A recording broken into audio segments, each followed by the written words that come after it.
Assalomu alaykum qadrli futbol ixlosmandlari, e'tiboringiz markazida Futbol maydoni kanali. Kanalimizga obuna bo'lib, videolarimizga like bosishni unutmang. Demak, biz boshladik. Angliya Premyer Ligasining 29-turida kelasi mavsum uchun Yevropa Chempionlar Ligasi yo'llanmasini beradigan o'rinlar uchun kurashayotgan ikki jamoa Manchester City va Brighton o'zaro kuch sinashdi. Etihad arenasidagi uchrashuvda mezbonlar 2 marta hisobda oldinga chiqib oldi. Avvaliga 11-daqiqada Umar Marmush ishlagan penaltini Erling Haaland aniq bajardi. Bu gol Erling Haaland nomini Angliya Premyer Ligasi tarixiga yozdi. Norvegiyalik charim to'p ustasi musobaqa tarixida 100 ta samarali harakatni eng tez amalga oshirgan o'yinchi sifatida rekord o'rnatdi. Haaland Angliya Premyer Ligasida gol plus pas tizimi bo'yicha 100 ballni 100 tadan kam uchrashuvda to'plagan birinchi va hozircha yagona futbolchiga aylandi.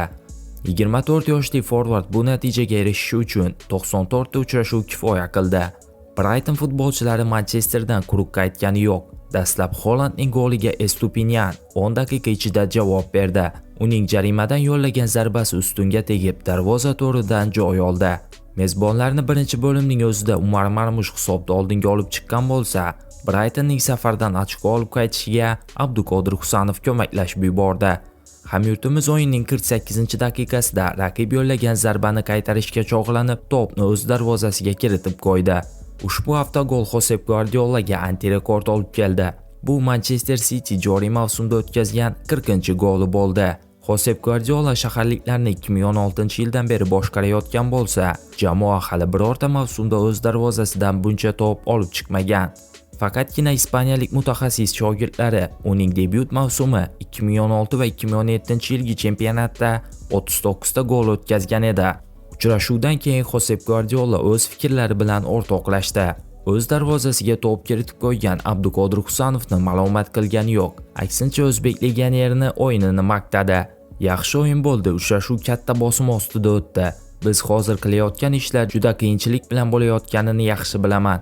O'yinchilar maydonda borini berdi. Biz bir ochkoga ega bo'ldik va kurashni davom ettiramiz. Albatta ishonchim bor, har doim shunday bo'lgan. Yosh futbolchilar yaxshi o'ynadi, ayniqsa himoyachilarimiz aql bilan harakat qildi. Ruben Dias va Abduqodir Husanov fantastik darajada o'ynadi. Nottingham Forest bilan bo'lgan o'yinga qaraganda bu gal ancha yaxshi to'p tepdik. 2 ta gol kiritdik va yana darvozani ishg'ol qilish uchun vaziyatlar yaratdik. Biz g'alabaga yaqin edik, lekin unga erisha olmadik, dedi Josep Guardiola. Bugungi dasturimiz shundan iborat edi. Video sizga ma'qul kelgan bo'lsa, bir dona like bosishingizni va o'z fikringizni kommentariyada yozib qoldirishingizni so'rab qolamiz. E'tiboringiz uchun katta rahmat.